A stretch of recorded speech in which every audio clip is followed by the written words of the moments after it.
this is Paul Turner, the Immigration Barrister at Imperium Chambers. Back to Toeic. I was going to provide an update as to the new evidence available to appellants and how this can best be used to help win appeals when the Public Accounts Committee published its report on the Toeic ETS Home Office handling, or rather mishandling, of the whole affair. Rather than make this a longer than necessary report and to keep you informed and hopefully awake, as soon as I became aware of the report and its contents, and given the contents, I decided that I'd create two videos. The first to consider the PAC report, and secondly then to go on to consider appeals more generally. I'll therefore concentrate on the PAC report, its headline findings, conclusions and recommendations, and produce a follow-up video, as I said, in due course. Now, the report itself found that the Home Office have been impeccable. The ETS was a wonderful organisation and there weren't any problems at all, and that there was nothing for anyone to worry about. Sorry, I think I was reading from the Home Office's submissions at the last hearing. The report, sadly for the government, doesn't say anything like that. Like the APPG report and the NAO report, it makes for very bad reading if you are for the Home Office or work for the Home Office or directed the Home Office. It damns further the Home Office and ETS.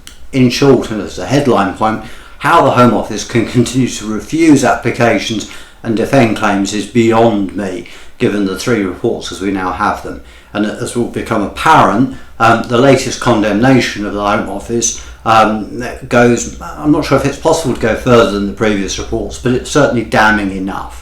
Now, the PAC heard evidence. They had evidence from a variety of different sources.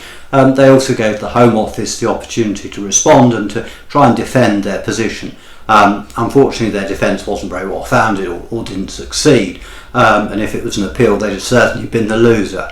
But turning to the report itself, and that's probably what the most important thing is, if one looks at the summary of the report, and forgive me for reading, but I can't really put it in any more words other than very bad for government, government did wrong, government used wrong scheme. The summary starts with the following, which is the Home Office's flawed reaction to a systemic failure by a private company has had a detrimental effect on the lives of over 50,000 overseas students, the Home Office accused of cheating.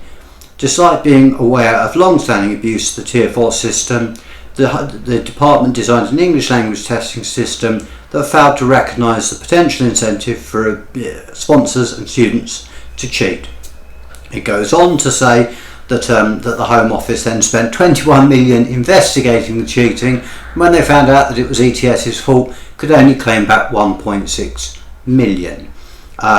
The summary also indicates that the Home Office have had a hare and tortoise style approach to things, which is the hare, i.e. refusing everything, and slow, as in dealing with people that have been innocently affected. What it says is that they've been quick to act on imperfect evidence, to put it mildly, but slow in responding to indications that innocent people have been caught up with all of this. And they conclude that this entire process has led to injustice and hardship for many people. What it goes on says that the Home Office recognises that hundreds of students maintain their innocence, as we see during the appeals that I've done and that I've won, but continues to suggest that there's only a small risk that people have been wrongly caught up in their actions. The final sentence is probably the most damning of all. We are staggered that the department, the Home Office, thinks it is acceptable to have so little regard for the impact of its actions might have on innocent people.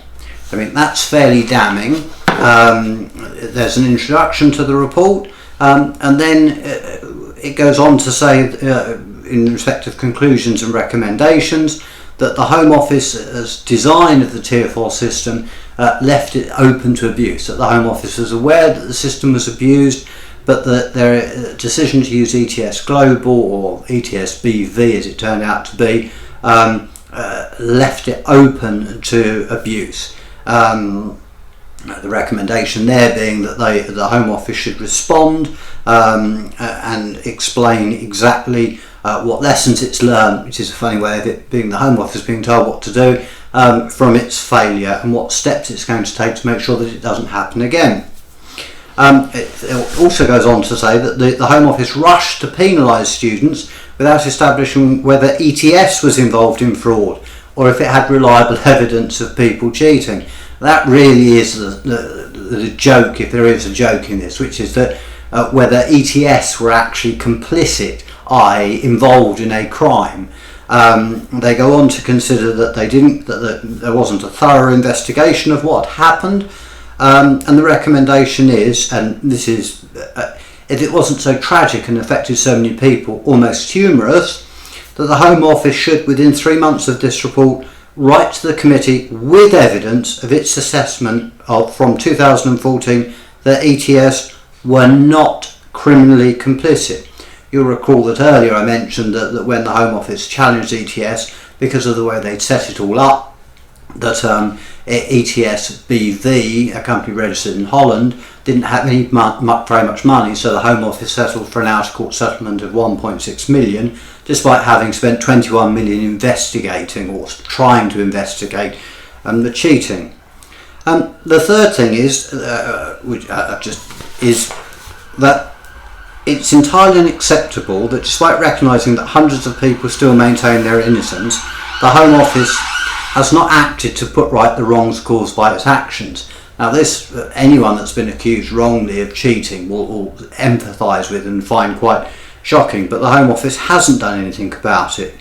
And the recommendations from the Public Accounts Committee is that the Home Office should, within 3 months of the report, create and promote a fair and trustworthy means of helping all individuals who may have been wrongly accused to come forward and clear their names, including ensuring that all evidence from ETS is made available to them. Now, if that happens, I'll probably eat my suit, given the way that the Home Office delay in dealing with anything. And also, showing how the Public Accounts Committee have dealt with this, they consider the ETS scandal akin to that of the Windrush scandal, which has attracted so much attention. And as they say also in the conclusion, as with the Windrush scandal, the Home Office has once again not done enough to identify the innocent and potentially vulnerable people who have been affected. It goes on to say that the Home Office have made no attempt to identify individuals who have been wrongly accused. It justifies its evidence, it says, based upon what ETS was given to it, which we know is hopelessly flawed. And so really what we're left with is people that have suffered a huge amount of personal trauma, a huge amount of financial suffering, and yet another report that says that the Home Office acted incompetently.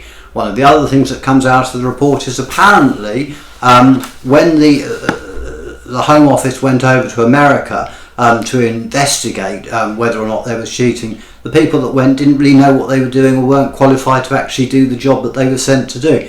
A waste of yet further money. But there you have it. We have another damning report. It added to the APPG report and the NAO report must render the Home Office's evidence before the appeals to be shaky, to put it at its highest. I mean, I would imagine that unless the client doesn't speak any English at all, that it should be fairly easy to win any ETS appeal. Having said that, I'm surprised that the Home Office is still refusing them.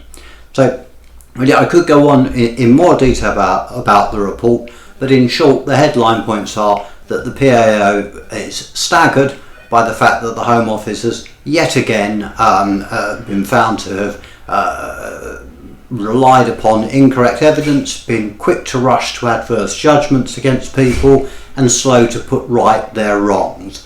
For those of us who have been doing this for a while, it will come as no surprise, but it's reassuring to read another governmental body or parliamentary body has come to the same conclusion, that people have been wrongly accused, and it notes the numbers and what have you. And I would commend anyone to read the report in detail if they want more information, or contact me. But in short, the PAC report coupled with the APPG report and the NAO report and coupled with the evidence that I've talked about before and I'm going to talk about again, should mean that if you can speak English properly and you can show you can speak English properly, then the Home Office don't really have very much to fight with. The only thing that's disappointing is that the Home Office are still continuing to fight and are still continuing to maintain that only a few people are suffering, when in my experience there's a huge number of people that are suffering, and they shouldn't really be suffering given the various reports that have fundamentally undermined the Home Office's entire position. If it was a case of an appellant relying upon evidence which was so discredited, the court would have thrown it out a long time ago and probably issued a reported decision saying that these arguments shouldn't be run. However, the Home Office continues to run them and continues to lose when they're prepared properly.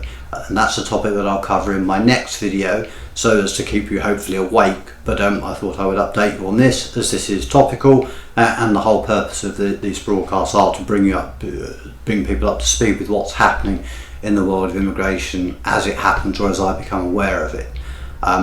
If you have a Toeic problem or you have an immigration problem, please do not hesitate to contact me on Imperium Chambers on 0207 242 3488 or at clarks@imperiumchambers.co.uk or at my site, The Immigration Barrister.